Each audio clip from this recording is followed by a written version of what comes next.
কেউ যখন ভগবানের ভক্ত হতে চায় এবং ভগবানের ভক্ত হওয়ার জন্য সব কিছু বাড়িঘর দোর ত্যাগ করতে প্রস্তুত থাকে, তাদের বাধা দেওয়া উচিত নয়। বুঝতে পারলে? তোমরা অনেকে আছো, তোমাদের ছেলেমেয়েরা হয়তো ভক্ত হতে চায়, যদি ভক্ত হতে গিয়ে বাড়িঘর ছাড়তে চায়, বাধা দেবে তোমরা? যারা মা বাবা তাদের সাধারণতই স্বভাবতই সন্তান সন্ততির প্রতি আসক্তি থাকে, টান থাকে। তবে যখন তোরা ভগবানের ভক্ত হতে চায় তখন তাদের বাধা দেওয়া উচিত নয়।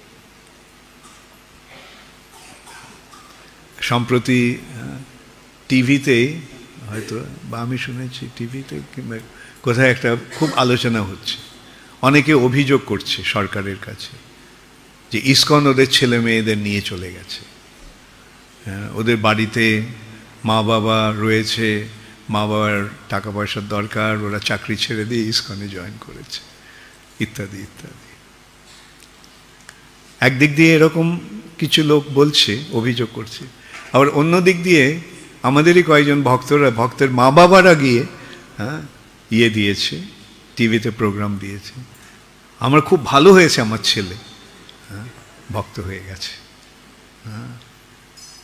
আমরা তো দেখতে পাচ্ছি কত ছেলে নেশা করছে, বদমাইশি করছে, খারাপ হয়ে যাচ্ছে।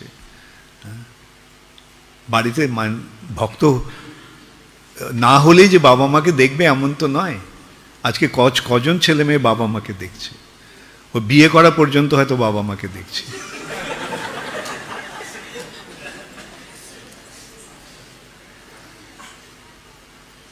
কিন্তু ভক্ত হলে কি হচ্ছে, তাদের চরিত্রটা সুন্দর হয়ে উঠছে, যে আমিষ আহার করে না, নেশা করে না, অবৈধ স্ত্রী সঙ্গ করে না, জুয়া পাশা খেলে না। তারা কি ভালো না খারাপ? এই কাজগুলো যারা করে তারা কি ভালো না খারাপ? তো ছেলেমেয়েরা যদি ভালো হয় তাতে বাধা দেওয়ার কি আছে? আর তারপরে তারা ভগবানের শরণ নিচ্ছে। ভগবানের শরণ নিলে কি হচ্ছে? বাবা মার পরলোকের পথটা সুগম হয়ে যাচ্ছে। আমি এইভাবে আমার বাবাকে বুঝিয়েছিলাম।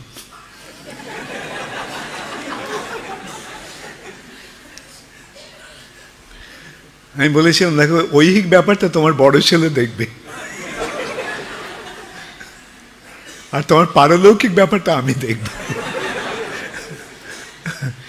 এই জগতে তোমার যা কিছু প্রয়োজন ও তো দেখছেই তোমাকে, কিন্তু আমি যেটা করছি তার ফলে কেবল মা বাবাই নয়, 10 পুরুষ আগের আর 10 পুরুষ পরে উদ্ধার পেয়ে যাবে।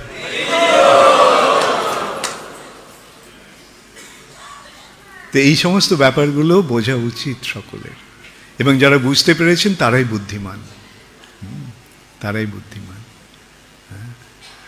অতএব মনুষ্য জীবনের উদ্দেশ্যটা কি? মনুষ্য জীবনের উদ্দেশ্য হচ্ছে ভগবত ভক্তির পথ অবলম্বন করা। কেননা ভক্তির দ্বারাই ভগবানকে জানা যায়, ভগবানকে জানাই জীবনের উদ্দেশ্য। মনুষ্য জীবন পাওয়ার ফলে আমরা ভগবানকে জানার সুযোগ পাচ্ছি। অন্যান্য যদি জীবন আমরা পেতাম, ভগবানকে জানতে পারতাম না। একটা কুকুর বেড়াল প্রশ্ন করে ভগবান আছে কি নেই, একটা কুকুর বেড়াল প্রশ্ন করে আমি কে, আমার জীবনের উদ্দেশ্য কি, না। কিন্তু মানুষ করে, প্রতিটি মানুষই কোনো না কোনো সময়ে এই প্রশ্নটা তাদের মনে আসে যে আমি কে, আমার জীবনের উদ্দেশ্য কি, কেন আমি বেঁচে আছি। এবং নানা লোকের, নানা মানুষের নানা রকম বাসনা থাকে, প্রয়াস থাকে। অধিকাংশ লোকই মনে করে যে লেখাপড়া করে ভালো করে চাকরি করব, অনেক টাকা উপার্জন করব, এইভাবে অনেকের নানা রকম মনোবাসনা থাকে। কিন্তু প্রকৃত উদ্দেশ্যটা কি? যে নানা রকম পড়াশুনো করে ডিগ্রি লাভ করা, বা নানাভাবে নানা রকম অর্থ উপার্জন করা, যেন তেন প্রকারে না, ধন সম্পদ সঞ্চয় করা, অথবা অনেক উচ্চ পদ প্রাপ্ত হওয়া, ঠিক আছে, হ্যাঁ, পিএইচডি ডিগ্রি হলো, কোটি কোটি টাকা হলো, হ্যাঁ, রাজনীতি করে মিনিস্টার হলাম, হ্যাঁ, কিন্তু মৃত্যুর সময় তার একটা কিছু নিয়ে যাওয়া যাবে? এই সম্বন্ধে গুরু নানকের একটা খুব সুন্দর দৃষ্টান্ত আছে। গুরু নানক একসময় এক অত্যন্ত ধনী ব্যক্তির গৃহে নিমন্ত্রিত হয়েছেন। তো বিরাট প্রাসাদ, এবং তার বাড়ির সামনে অনেকগুলো ঝান্ডা, পতাকা। তো জিজ্ঞাসা করলি পতাকাগুলোর উদ্দেশ্যটা কি? না, যখন এর 1000 স্বর্ণমুদ্রা সঞ্চয় হয় তখন একটা পতাকা ওঠে। মানে এই এতগুলো পতাকা নির্দেশ দিচ্ছে তার কত স্বর্ণমুদ্রা আছে। ও, খুব ভালো কথা। তো সেখান থেকে যখন বিদায় নিচ্ছেন নানক, গুরু নানক, তখন সেই গৃহের মালিককে সে একটা ছুঁচ দিল, বলে এটা আপনি একটু রাখবেন, হ্যাঁ, আপনার কাছে গচ্ছিত রাখছি এই ছুঁচটা, হ্যাঁ, উপযুক্ত সময় আমি এসে ছুঁচটা আপনার কাছ থেকে চেয়ে নেব। ও, আপনি কখন এই ছুঁচটা চাইবেন? পরবর্তী জীবনে। আমি পরবর্তী জীবনে ছুঁচটা কিভাবে নিয়ে যাব? ও, আপনি ছুঁচটা নিতে পারবেন না, তাহলে এত সমস্ত সোনার মোহর এগুলো কিভাবে নেন? সেই ব্যক্তিটি বুদ্ধিমান ছিল, বুঝতে পারলে, এই দৃষ্টান্তের মাধ্যমে বুঝতে পারলে, আরে এসবই তো তুচ্ছ। হ্যাঁ, মৃত্যুর পরে এগুলো কোনো কিছুর একটা মূল্য থাকবে না। আমার যতই সম্পদ থাকুক, আমার যতই উপাধি থাকুক, আমার যতই পদ থাকুক, উচ্চ পদ থাকুক, আমার যতই ইয়ে থাকুক, সুনাম থাকুক, সেগুলো একটাও আমি নিয়ে যেতে পারবো না। কোনটা নিয়ে যাওয়া যাবে? ভগবানের জন্য আমি যে সেবাগুলি করছি সেগুলি কেবল আমার সম্পদ হয়ে থাকবে। ভগবানের জন্য আমরা যা কিছু করি তা সব সম্পদ হয়ে থাকে। কেবল ভগবানের জন্য নয়, ভগবানের ভক্তের জন্য আমরা যা কিছু করি সেটাও সম্পদ হয়ে থাকে। সেটা একটা দৃষ্টান্ত, সুন্দর দৃষ্টান্ত। এক মহাপাপী, সে সারা জীবন পাপ ছাড়া আর কিছু করেনি। তো একদিন প্রচণ্ড ঝড় বৃষ্টি হচ্ছে, তো বাড়ির সামনে এক বৈষ্ণব দাঁড়িয়ে আছে। তো ডেকে বললো, আপনি ভেতরে আসুন, বৃষ্টি হচ্ছে। ওই একটা কেবল পুণ্যকর্মও করেছিল, একটা বৈষ্ণবকে বৃষ্টির সময় বাড়িতে আশ্রয় দিয়েছিল। তো মৃত্যুর পর যমরাজ চিত্রগুপ্তকে জিজ্ঞাসা করলেন, চিত্রগুপ্ত, এর হিসাব নিকাশটা কি আছে? চিত্রগুপ্ত একটার পর একটা পাপের কথা বলে যেতে লাগলো। এই পাপ করেছে, ওই পাপ করেছে, ওই পাপ করেছে। বললো যে একদিনও একটা ভালো কাজ করেছিল, এক বৈষ্ণবকে একটা আশ্রয় দিয়েছিল বৃষ্টির সময়। তখন যমরাজ তাকে জিজ্ঞাসা করলেন যে দেখো, তোমার জীবনটা কেবল পাপে পূর্ণ, তার মধ্যে কেবল একটা পুণ্যকর্ম, একটা ভালো কাজ তুমি করেছ। তো কোনটার ফল তুমি আগে নেবে? পাপের ফলটা আগে নেবে না পুণ্যের ফলটা আগে নেবে?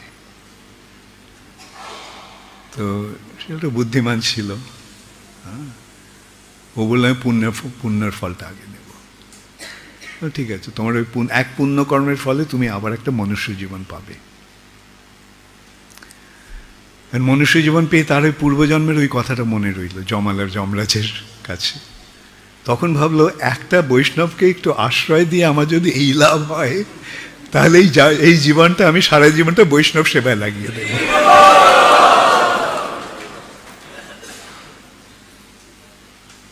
এবং তার পরিণতি কি হলো? হ্যাঁ, ভগবত ভক্তের স্মরণ নিয়ে ভগবানের ভক্তের সেবা করলে কি হয়? সমস্ত পাপ থেকে মুক্ত হয়ে যায় এবং ভগবত ধামে প্রবেশের সুযোগ লাভ হয়। ভক্তা মাম অভিজানাতি যাবান যশ্চাস্মি তত্ত্বতঃ। তত মাং তত্ত্বত জ্ঞাত্বা বিশতে তদ অনন্তরম। যে আমাকে কেবল ভক্তির মাধ্যমে ভগবান বলছেন আমাকে জানা যায়, এবং আমার জানার ফলে তারা আমার কাছে ফিরে আসতে পারে। তাহলে এখন বলো জীবনের উদ্দেশ্যটা কি হওয়া উচিত? কে কে মনে করো যে ভগবানের সেবা এবং ভগবানের ভক্তের সেবা করাটাই জীবনের উদ্দেশ্য হওয়া উচিত? Very good. তো এই সেবাটাকে বিরক্তি সহকারে করব না প্রীতি সহকারে করব?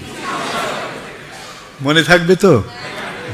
এমন নয় যে ও মঙ্গল আরতিতে না গেলে টেম্পল কমান্ডার এসে আমাকে তিরস্কার করবে।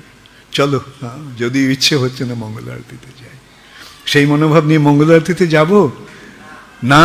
কি করে কখন রাধা মাধবের দর্শন পাবো, সেই বাসনা নিয়ে মঙ্গল আরতিতে আসবো। তো অর্থাৎ প্রীতি সহকারে। তাই প্রভুপাদ এই সম্বন্ধে কি বলছেন? লাভিং ডিভোশনাল সার্ভিস, লাভিং প্রীতি সহকারে এই সেবা হবে, সেটি হচ্ছে ভক্তি। অতএব তোমরা সকলে ভক্তির পথে অগ্রসর হও এবং এইভাবে তোমাদের জীবন সার্থক করো। হরে কৃষ্ণ, গৌর প্রেমানন্দে, হরি।